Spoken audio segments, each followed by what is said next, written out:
معزز اساتذہ کرام، عزیز طلبہ و طالبات، السلام علیکم ورحمۃ اللہ وبرکاتہ۔ اس ایوان میں جس عنوان پر لب کشائی کا موقع ملا وہ ہے قرآن کتاب ہدایت۔ زمانہ جہالت کے اندھیرے میں ڈوبا ہوا تھا، لوگ منتظر تھے کہ کوئی آئے جو جہالت کو مٹائے، کہ کوئی آئے جو روتے ہوئے کو مسکرائے، کوئی آئے جو گمراہ لوگوں کو ہدایت کے راستے پہ چلائے۔ تو اللہ جل شانہ نے اپنا محبوب بھیجا، ساتھ ایک کتاب بھیجی کہ لوگوں کو سناؤ اور زندگی سنوارنے کا سامان بناؤ۔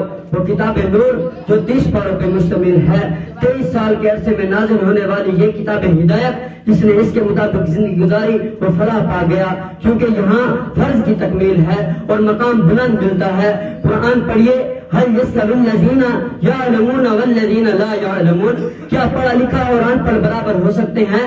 آقا کریم صلی اللہ علیہ وسلم نے ارشاد فرمایا، طلب العلم فریضۃ علی کل مسلم و مسلمہ، یعنی علم حاصل کرنا ہر مسلمان مرد اور عورت پر فرض ہے۔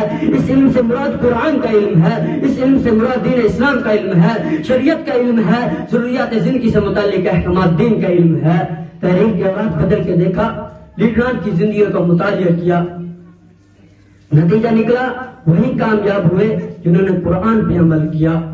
کامیابی کیوں نہ ہو، یہ کتاب تمام علوم کا منبع و مخرج جو ہے۔